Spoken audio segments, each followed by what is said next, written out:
so I'm Rob, and this is Tiffany, and we're part of the English language programs funded by the Department of State. And we're here on a fellowship for 1 year, and I'm posted in Devonshire University. I do teacher training, and I teach American culture.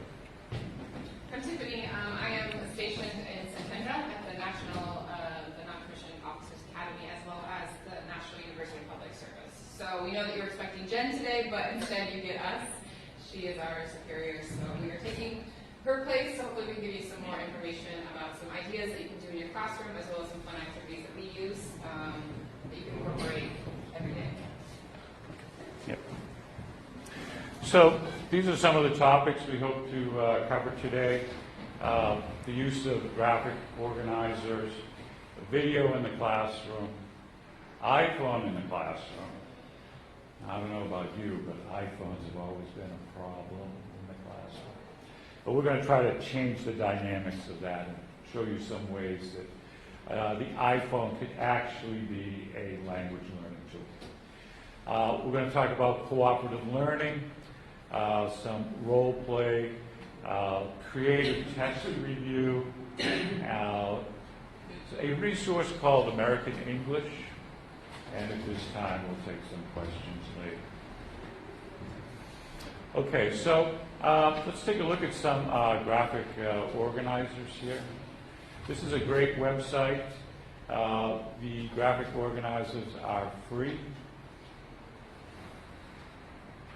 Okay, and on our handout that I gave you, we see something called the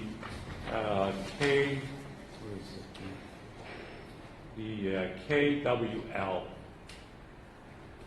Okay, now this is a great resource for the beginning of a unit plan. And the handout that I gave you is actually the latest edition of the KWL. It incorporates a new position on how the student can gain information or resources. So what you want to do when you start a unit plan is you want to hand this out, and whatever your topic is, you want the student to write as much as they know about the topic. And if it's blank, that's fine. If they know a couple of things, that's fine. The next thing we want to do is have your students come up with some questions or what it is they might want to know about that topic. And then on the handout that I gave you, the H's, how are they going to resource it? Where are they going to get the information from? Of course they're going to get it from the internet right off the bat. Google it, okay? But there is such thing as a library. You could go to a museum. You could talk to an authority in the field. Okay, there are many ways that students can access information. At that point, you want to collect it. Collect the paper, student's name, teacher unit. At the end of the unit, hand it back, let them fill in what I've learned. This is so key and crucial. For you as a teacher, you know how well you taught the lesson, what your students were able to retain, and it's a good resource for developing your final test.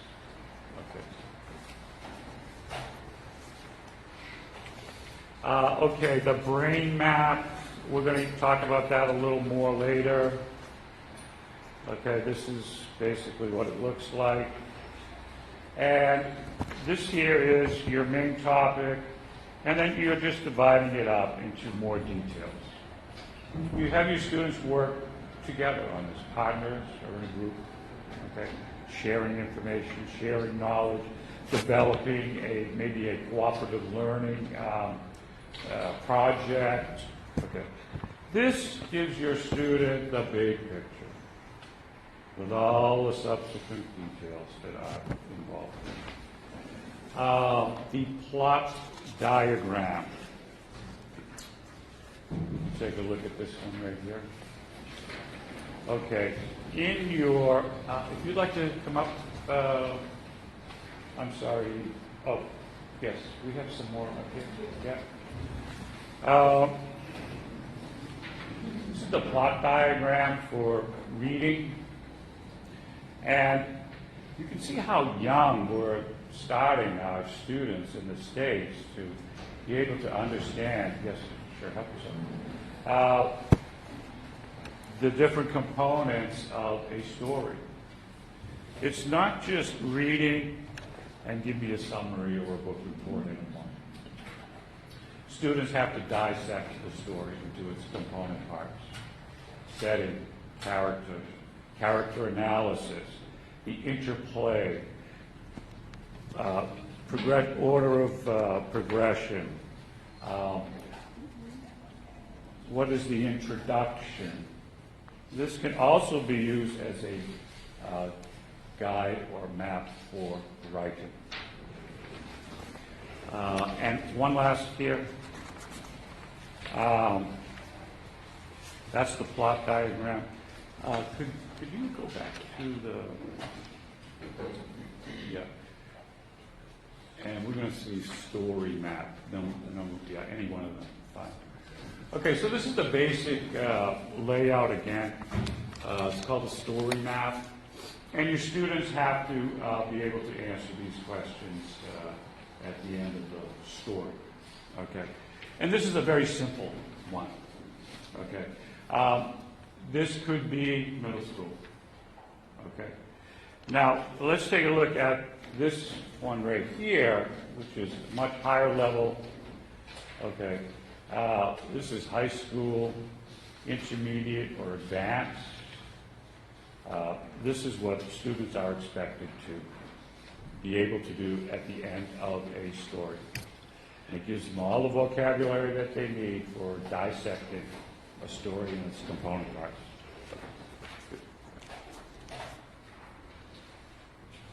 Yep. Plot, yep.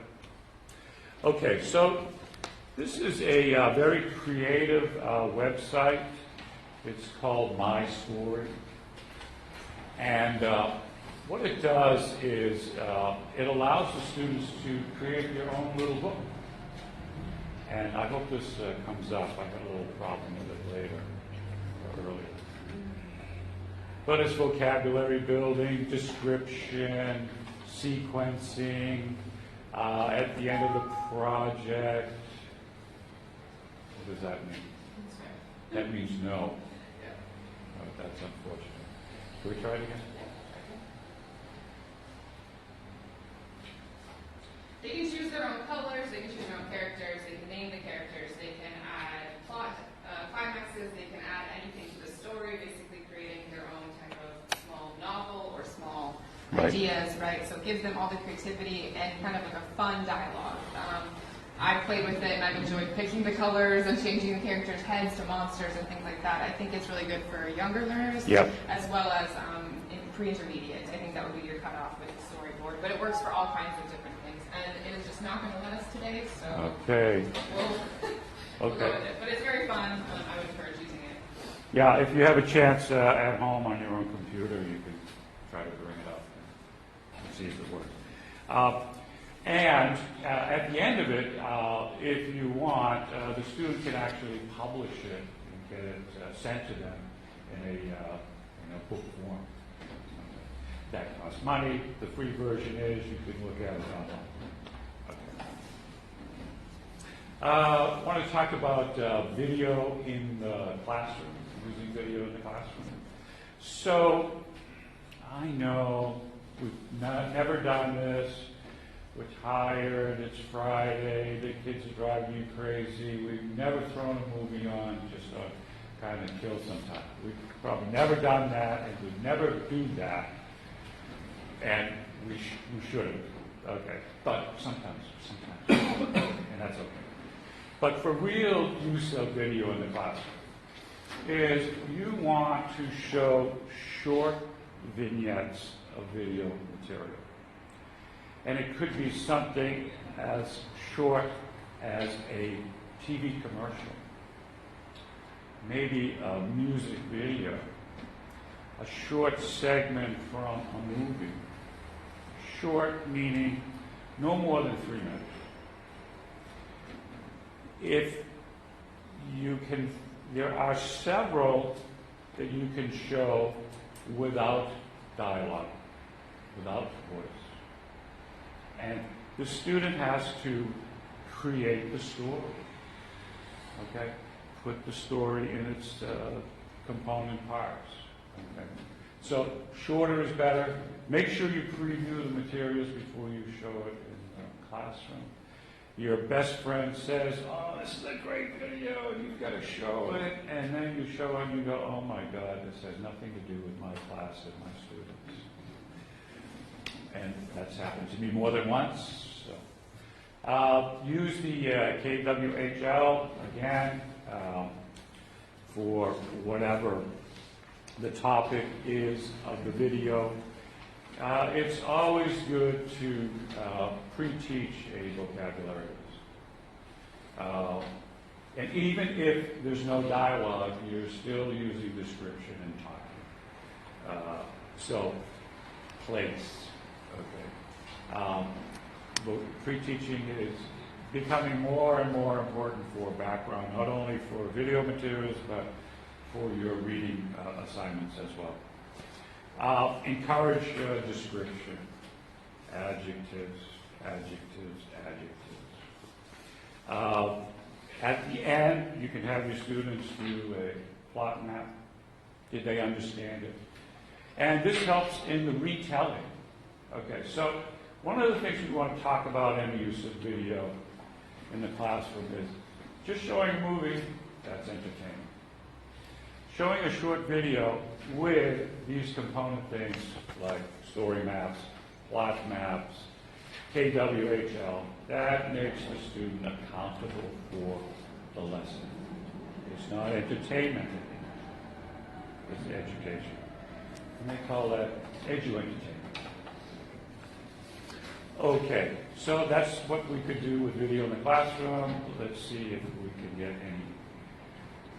Okay, so those are the story maps. We did go over that together. Okay, so this is Pixar short films, and take it away. So I use a lot of Pixar short films in my classroom. Actually, basically, they're just short 2 to 3, maybe even 1 or 2. Where do you go? Yeah. Okay. Sorry. 1 to 2 minute videos. And they're very fun. Has anyone ever seen a short Pixar video? Yes, they're hilarious, they're cute, they're fun. My favorite is Bow Bow about the dumpling, but there's tons of different options for whatever you're using, whether it's grammar or whether it's the storyline or the topic or the theme. And so usually sometimes I show that film either in a silent mode where they have to guess what's happening, also using the story map, and deciding what's going to happen next. What are the main characters' names? What is the plot line? What is the climax? What is the conclusion? It also gets them to think about what is going to happen next, right? The anticipation factor and using those predicting English vocabulary words to help them connect the story. We're actually going to try to show you one right now. I'm not sure if you've seen it. Okay? But usually before I present it, I give them a vocabulary list on some of the key concepts, unless they know it, right? Ours is about an alien invasion. So if you do not know the vocabulary for that, I'll preset that so the kids have it. And then obviously their responsibility is to complete the story map. So hopefully we'll get to watch it. Yes. There we go. I don't think there's any sound though, so this is exactly what we would be doing in the English classroom, right? Technology and all that great stuff. Oh, there is sound. Okay, so.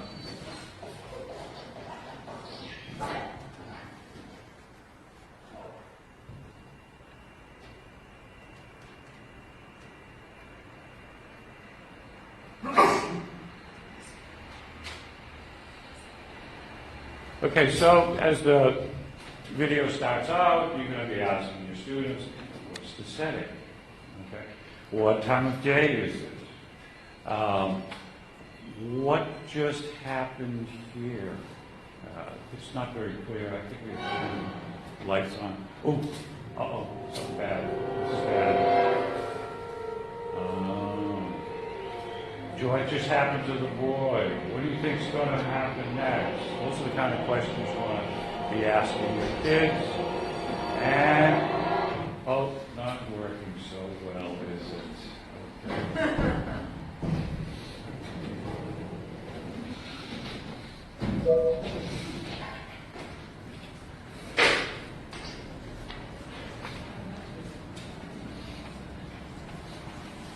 This is also a student-teacher relationship. If you can't tell, she's taking notes on him driving the villain into the wall, right? So I also asked what sounds do you hear? What is the dynamic? What is the relationship between the characters, right?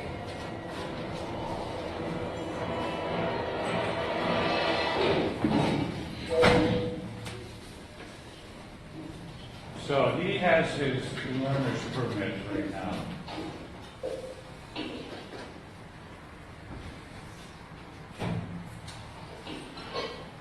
Expressions. Can you tell me what the expressions are all about?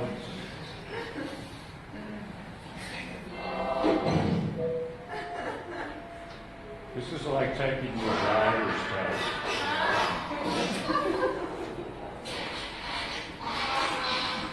What do you think? Oh, pretty bad news.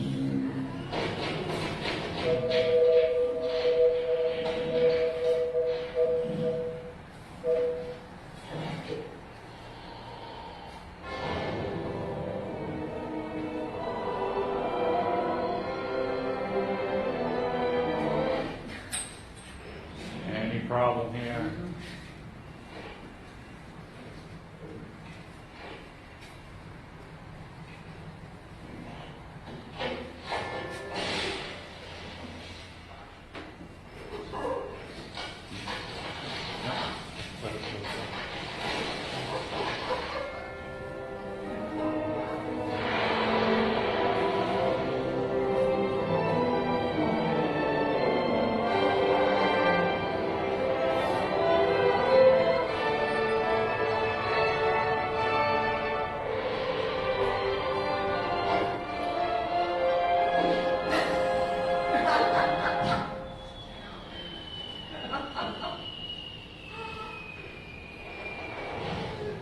So, of course, the boss saves the day.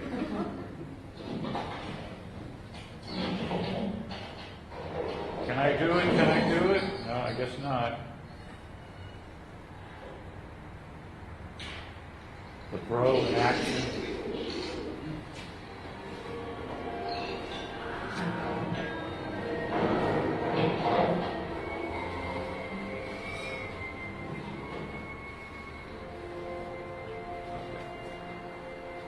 So that gives you an idea of what could be done with an animated story. Okay. Let's see. Yeah.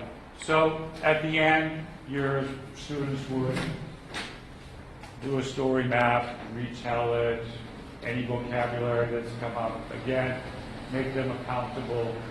It's not entertainment. Okay. It's a learning tool. So this is kind of a cute TV commercial. You can use a TV commercial.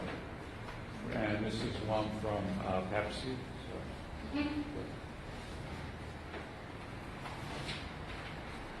Hopefully this will run.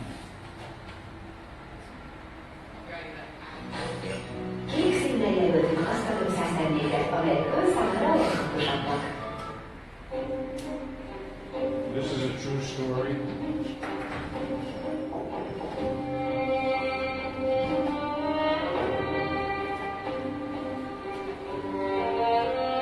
What's the setting? Who are the characters in the story? What is he doing now? What just happened? How did he do? What just happened? He just went ahead in time. Has become a master.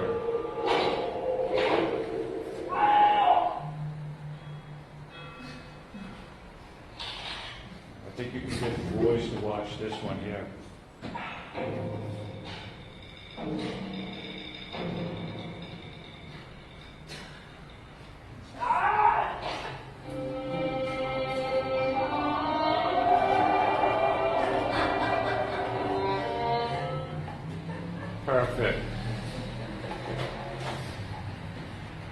Okay, we're going to skip this one here. It's rather lengthy. It's a real emotional tearjerker commercial about warmth and kindness. And if you have time at home, you can watch this. Some other options are, like I said, using short vignettes from a movie. Jurassic Park, great movie. Lots of dinosaurs and action, and if might want to take just a real quick peek at that if it works. Jurassic Park.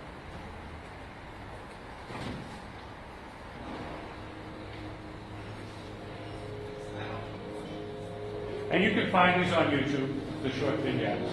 I'm sorry, I never have your.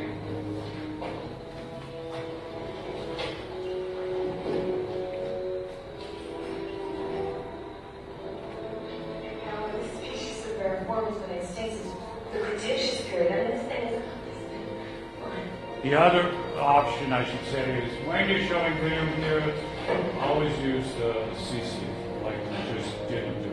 But always use CC. We have CC out.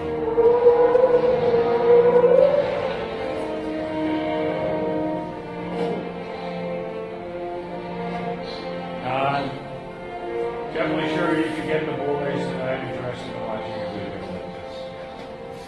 Okay, so you get the idea. That's description, time, place. Okay. And we'll skip that one too. Let's see. Music videos is another one.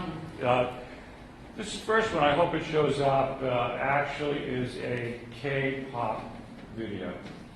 Anybody know what K-pop is? Yeah, Korean. Yeah, Korean pop. She's a big fan, right? Big. No, my daughter. Absolutely, absolutely. Kids go crazy with the K-pop right now. Okay. Now this is a K-pop video. It's in Korean. Okay, but it is subtitled into English in terms of the lyrics. So, but what it is a Romeo and Juliet story, and it's very well done. And you want your students to be able to retell the story. So in this particular video, there's a lot of similarity, okay, teaching similarity, okay, compare. So we'll watch a few segments of this one. Grammarly does more than catch errors. With Grammarly, you can find really good, no, perfect words that make your writing sharp. This is the bad boy of K-pop, okay, but he turned around. So the story goes on, and they're wearing the same clothes and doing the same actions, and they're meant for each other, and you can probably guess what happens in the end. They fall in love without the drama of Romeo and Juliet. Okay. Let's see. Sometimes I like to use music videos as well in silent mode to preview the video before in silent mode so that they don't understand the lyrics, right? Whether it's in a different language and or if I choose to show like an English one. And then I'll replay it with the lyrics so that they can decide if what their predictions were on point or if it was a different story. Every kid has a dramatic story, or every adult sometimes also has dramatic stories about what's happening in a music video. It's a whole industry, right? So it gives a lot of storytelling as well as a lot of vocabulary work, so it helps a lot in all of the things that we do. Okay, so this is kind of a key piece in our handout.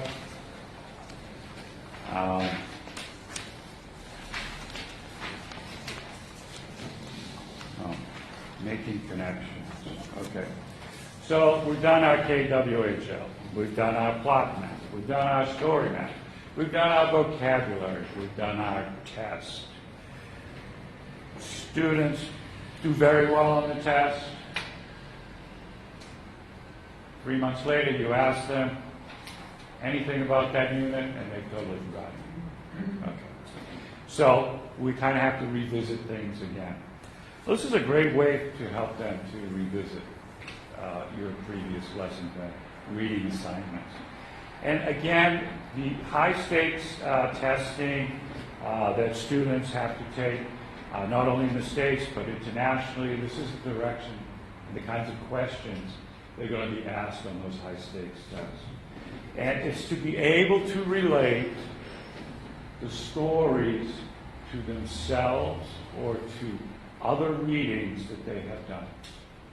Can they do that? Okay. And that shows a real comprehension of the reading materials, and making those connections is key to help them learn and keep that information here for a much longer time. Okay. Yeah. Do you want a comment? Yep. They also connect it to their own life, right? How does that reading apply to them? So if they read something and they connect it to their own life, it's about sports. Oh my gosh, I'm on this football team. They'll be more willing to remember it, right? If it connects to their own life. So I think this chart actually really helps them kind of connect that reading to other parts of their life as well as other readings within the unit too. So you can do a double dip there. So it helps. Okay, so the iPhone is a language learning tool. And you notice, do we have any students like this? Yeah, all the time, right?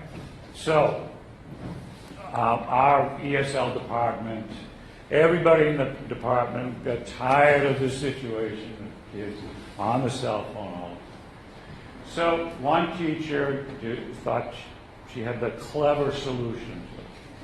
She went to the hardware store and got this big plastic thing that you put shoes in the closet. You know? And she hung it up on the wall. And each student's desk number was on, you know, they had to put their cell phone in the cell phone jail every time they entered class. It's called cell phone jail. And that worked great, she thought. What a couple of the clever students did is they put their calculator in there. It looked like it was a cell phone from a distance, but they were still. Kids are smart. So, I said, hey, you know what? Cell phones, this is their generation tool. Let's try to find some ways that we can actively, as teachers, incorporate that into our classroom and make it a language learning tool. Now, a lot of my students, they have a built-in translator. I have multilingual students from China, Vietnam, Albania, Arabic. So they all have their built-in translators on their cell phone. And we do a reading, and they run through a vocabulary word, and the translator goes automatically to the first definition of a word. And we know in English, words have multiple meanings. So the translator doesn't work. It doesn't help. I encourage my students to download this free app right here, Great Dictionary. Gives all of the different definitions of the word as well as a thesaurus so they can have synonyms to use as well. Great app, it's free. Encourage your students to download that and use it as opposed to the translator. Okay, so some things, you know, it was kind of interesting yesterday going to these different workshops. And as people had their PowerPoints up on the board, I saw teachers take out their cell phone and take pictures of these PowerPoint things. Well, we can let our students do that too. Body presentation, board work that you do, homework assignments for the long term. Encourage them, take a picture, okay? They didn't finish the reading. You don't have enough textbooks to send them home. Take a picture of and make it a homework assignment. They will. They think it's so cool that they can use their cell phone in your class. They've got to be paying attention. Okay, so using the voice memo for speaking practice. So basically that website that we have there is this right here. We could find that in our handouts. And what I wanted my students to do, I said, you should be able to talk about anything for a minute. you should be able to pick up a piece of chalk and talk about it for a minute. So I said, we're going to talk about a paper clip, okay? And here's 21 cool ways to use a paper clip, okay? Students have to read this. They gather up some ideas, take some notes. You can let them work together or individually. Then they go out in the hallway or some quiet place with their cell phone, and they have to retell the story. For a minute, they have to talk about a paperclip. Something very simple. And they do. And if you have the option, they may be able to send it to you so you can review it yourself at home as a homework assignment. Okay. Yep. Make use of the camera feature. Again, more than just taking slides or a PowerPoint presentation, what have you. I had my students go out with a cell phone and walk around the neighborhood and take some single pictures, bring it back into the classroom, put it up on a smartboard, talk about it. Okay? Yep. They can be very creative, and when we get to the video part, I can talk a little more about that. So this is a snapshot of a couple young girls in Mississippi.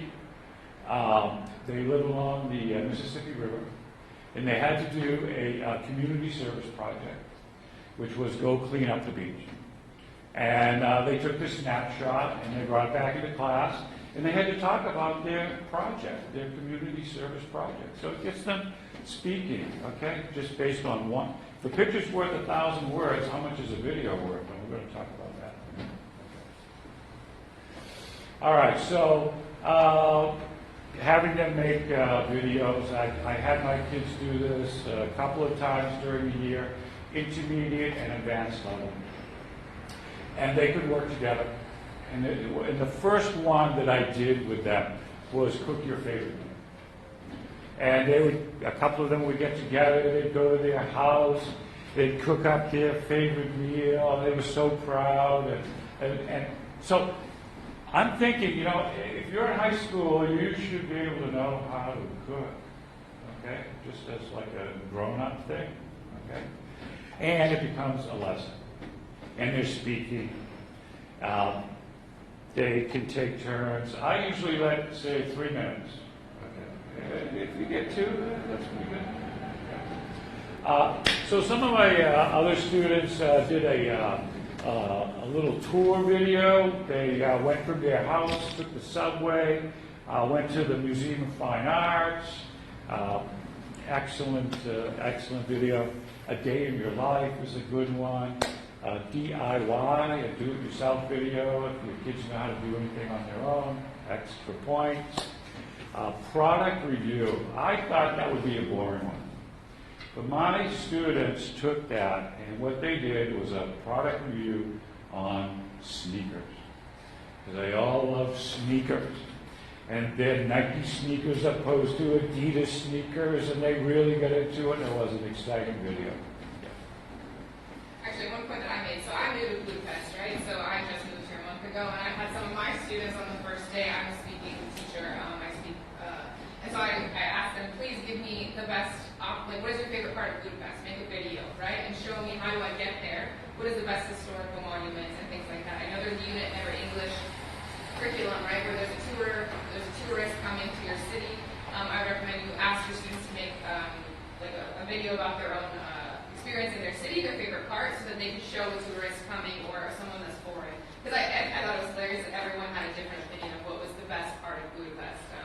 So it was quite entertaining for me as well. So. And one other item on the list was soccer. So I have Brazilian students. I know more about soccer than I want to know. They always go soccer. Yeah. This was like a school-made video. It's about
You see a little video. Day in the life of a college student, you can imagine. We'll skip that. Okay, so this this talks about something called Bloom's Taxonomy. And Bloom's Taxonomy is, in short, when we teach, we want our students to remember. That's like the first step of learning, remembering. Now, Bloom says we want to make it even more involved in the learning process. So the next would be apply what you learned in some way, okay? And then the third phase is analyze. The fourth phase is evaluate something. And then finally, be creative, okay? Being taking your lesson and being able to create something from it is probably one of the highest forms of learning that we could ask our students to do. So what this chart does, the website is there for you, is it connects all of the iPhone apps to each of these different learning levels. Okay. It's a great tool. You can have your students play around with these. Let the student teach you. You know, sometimes it's really wonderful when your kids come in and they teach you something new. I'm okay with technology, but they're experts, okay? And they're teaching me all the time new things, new apps. But these are all connected to Bloom's. Again, the vocabulary that goes with each of these subtopics is here as well. You could do a whole workshop just on Bloom's. That's really kind of like, okay, so the next thing we want to talk about is cooperative learning.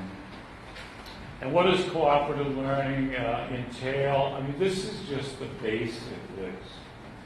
Sharing ideas, discussion, community, brainstorming, interaction. It can also be creativity, design, negotiation, coming to terms with each other, working as a team. These are the big things that education is really pushing on students as compared to when we went to school.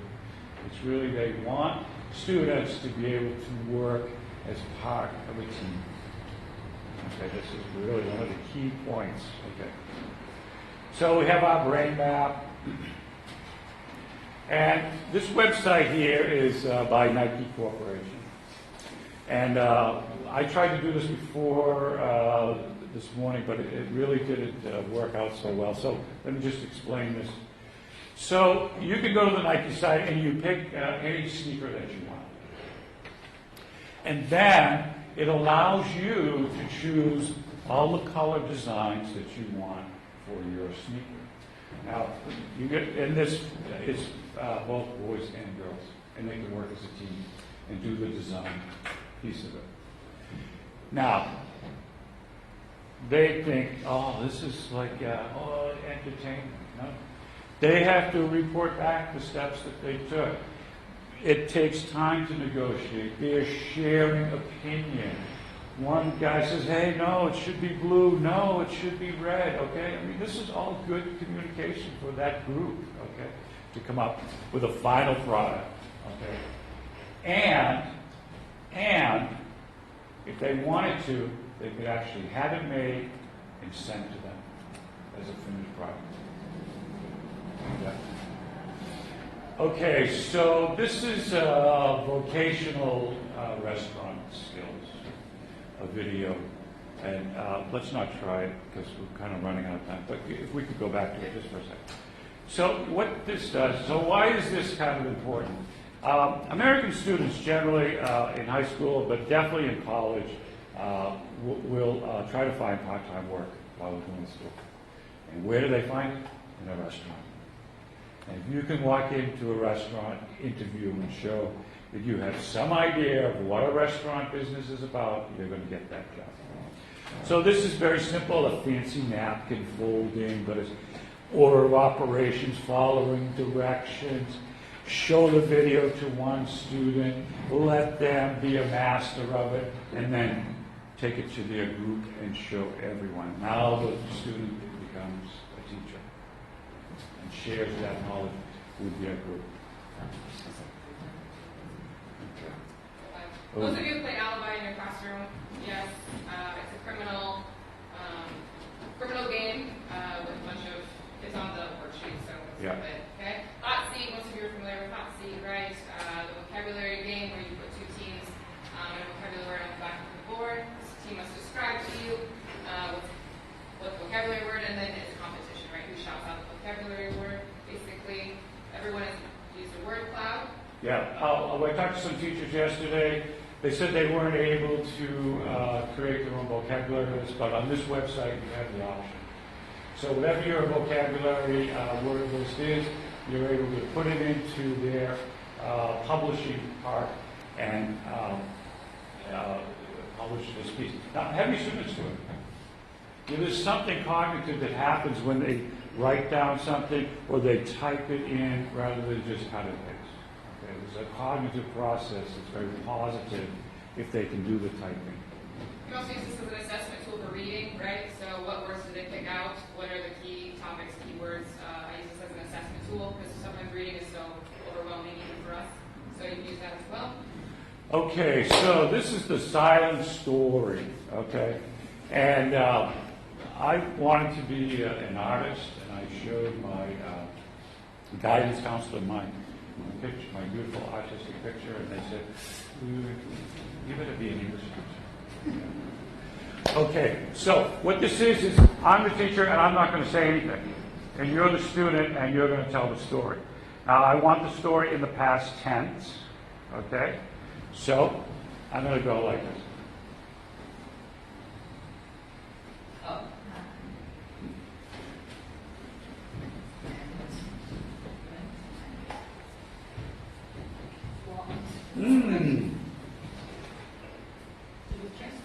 Yeah. Pronoun. Yeah.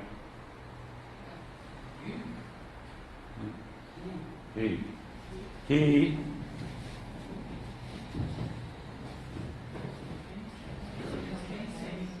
Took the train. Yeah. Okay. Pronoun.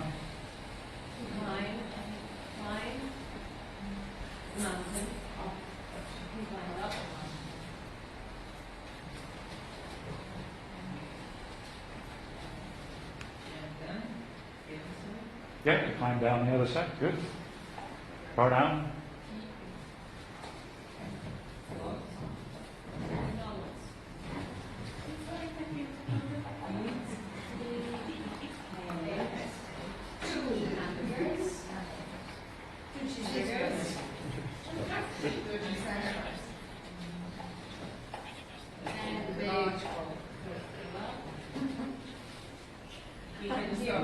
Yeah, very good. Very good. Okay. And then this is word bricks. And okay, so let's just. This is a free website for you for resources. Go to it. There's all kinds of materials there. This is part of our the Department of State's materials that is available for you as teachers. It has absolutely everything you'll ever need, want, or didn't know you needed or wanted on this website. It has lesson plans already. It has information, conference information, all kinds of stuff about what we're doing, what everyone around the world is doing, all kinds of. The regional English language office is in Belgrade. It was in Hungary, and it got moved to Belgrade, and Ivana is with us from the office in Belgrade. But that's the nearest and closest location for the American State American English office. So, unfortunately not close, but you have the website. Yeah, free for you to use. Yes. So let's show our last one. All right, we're finished. Okay. Do you have, Yeah. do you have any questions for us? Anything at all? So. We're just kind of on the brief. Thank you for guys coming. coming. Okay. Yep, right on schedule.